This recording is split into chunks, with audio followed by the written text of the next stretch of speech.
That means the first 3-4 paragraphs we write that he has not done this, he is depicted this. However, since he has worked very hard, painstakingly collected data, he may be awarded. Number of his, however, period is ever increasing, and that is the very same on our part. You know, research is not a thing which is to be done in isolation. Research is a collective thing. 2-3 people should come together, do research, exchange ideas, examine ideas, review, assess, and then send for publication. That doesn't happen. So this needs to be improved. And so nobody believes, you know, I have so many students who have done PhD under my guidance. How much of research which they have done is being incorporated in the syllabi of university or college? No. How much of research which they have done has gone as a policy input? Answer is no. How much of research project research output is taken into consideration by the well-known publishing houses? The answers to all these questions are no questions. But it is a very simple thing, and we have to do something. You know, it's all right to meet in the conferences and talk. You also say something, I also say something. What you say is correct, but what I say is more correct. That sort of dialogue will go on at the conferences. But we must do something very... Then Professor Dept was talking about dominant perspective. Yes. Now my question is, can any teacher in Indian situation be value neutral?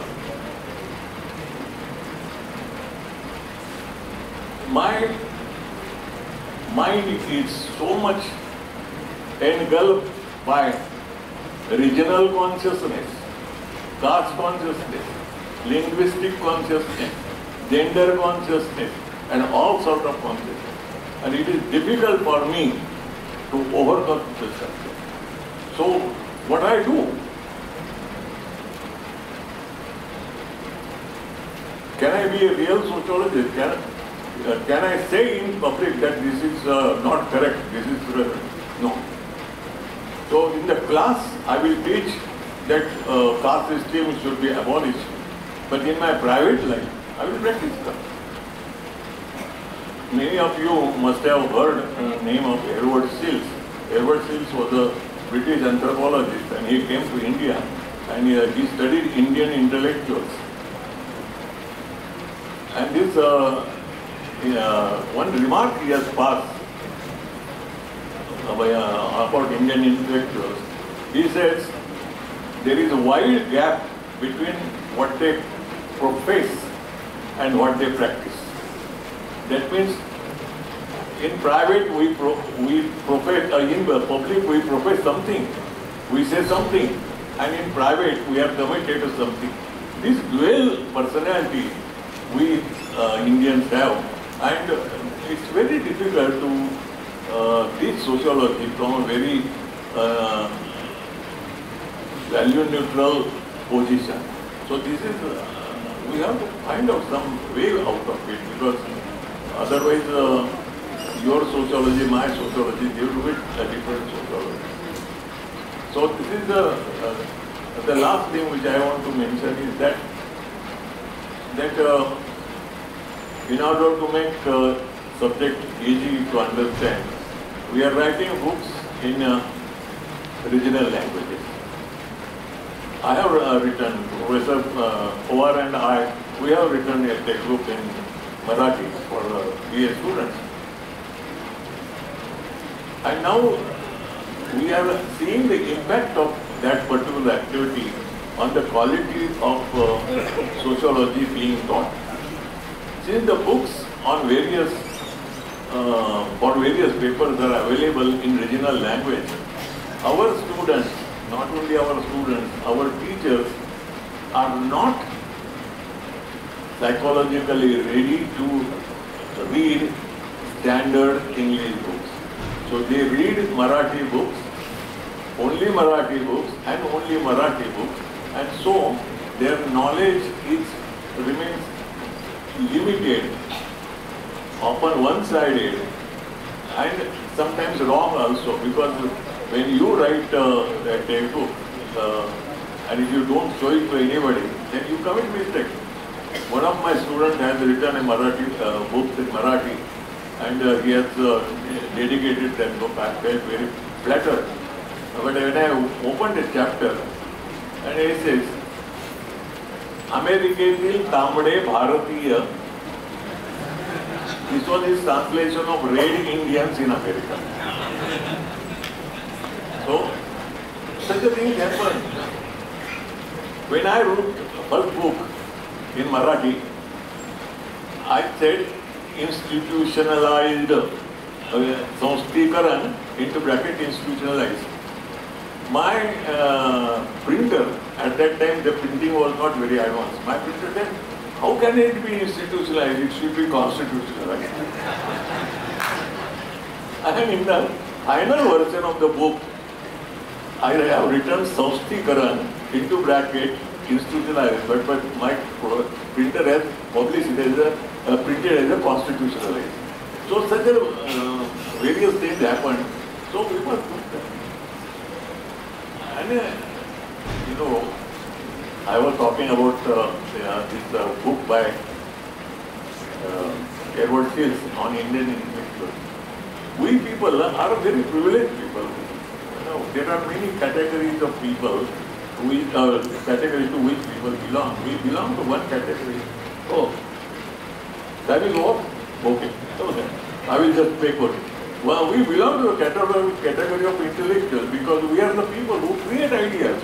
We are the people who deal in ideas. We are the people who deal with ideas. What a great responsibility we have.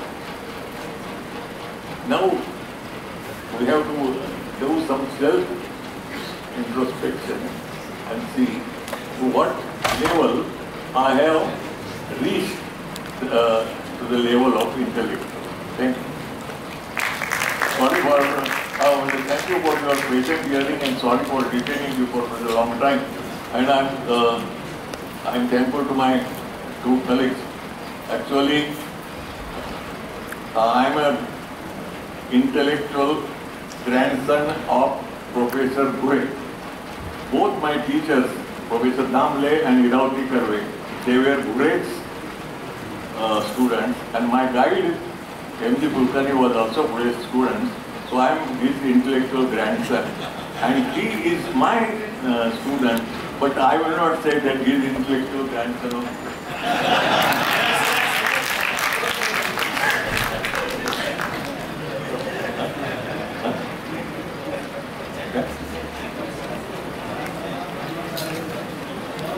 You have any questions? I don't ask any questions.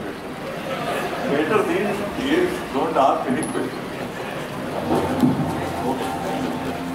Thank you very much, Professor Bohini sir. I am here for vote of thanks on behalf of Department of Sociology and Shivaji University, Kolhapur. First of all, I am very much thankful to Professor Uttamrao Bohite sir for chairing the session and resourceful, knowledgeable talk on Dr. G.S. Gure, father of Indian sociology, on his birth anniversary. Also, Professor Bohite spoke on SWOT analysis on development of sociology in India. Really, sir, you are inspiration of us at the age of 80. You are guiding us. We are all grateful to you, sir. All are grateful to you, sir.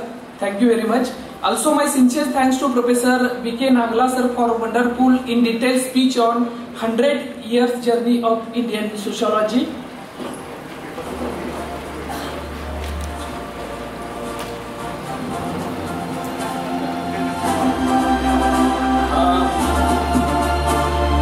We have here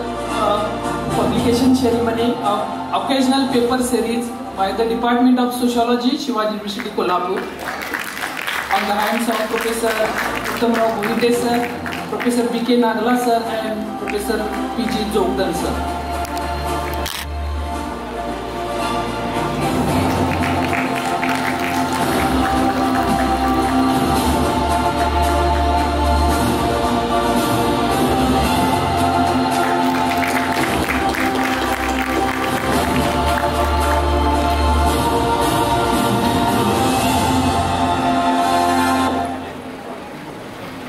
Thank you very much. And my special thanks to Professor P.G. Jogdan sir for knowledgeable critical speech on 100 years of journey of Indian sociology. Also I thanks to foreign delegates, senior sociologists, teachers, invitee, paper presenter and students for carefully listening the session. With the permission of chairperson, I declare here this plenary session is over. Thank you very much.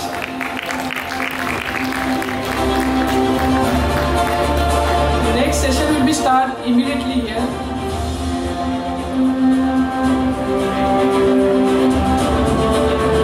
Vijay Patil, coordinator of this session, please come on the dais. I am Vijay Patil. I am very much warmly welcome to all of you.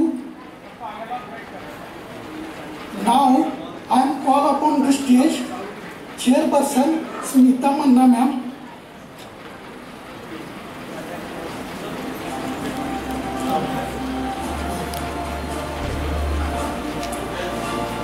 Smita Manna ma'am, Kiran Odhav sir, B.B. Mohanty sir, S. Gulusamy and R. Rajesh.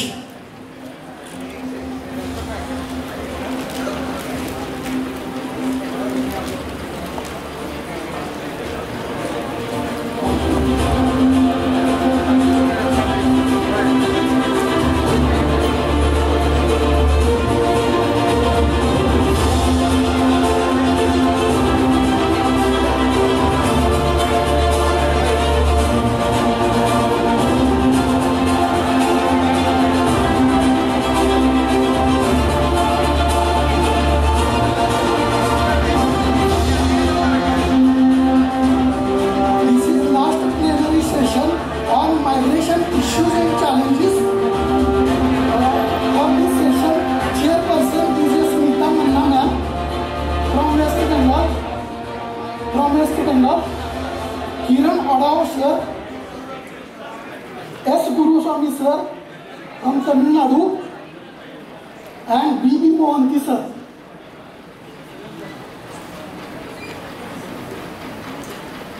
Now I call upon the stage Professor B.C. Parikh sir, well-known professor, famous professor in India, for the felicitation of today's guest scholars.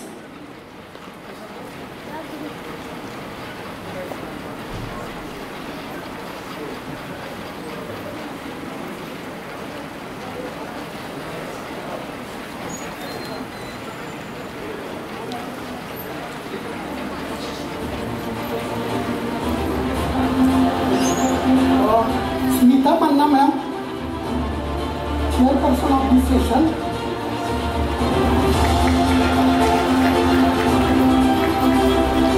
Kiran Odhav sir, Kiran Odhav sir,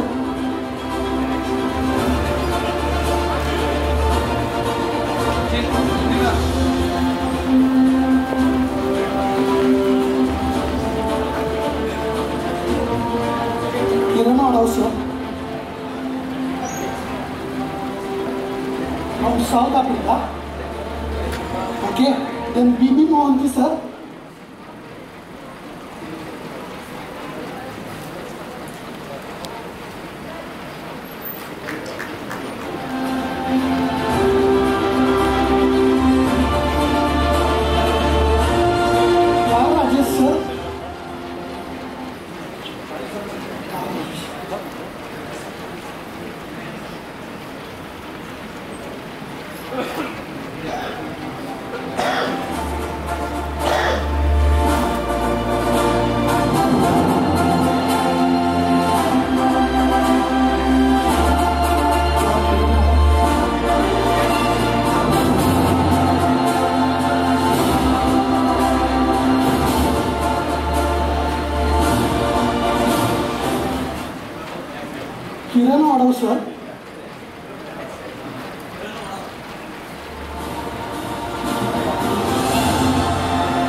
Now I am giving brief introduction of these sessions. Chairperson, eminent speakers.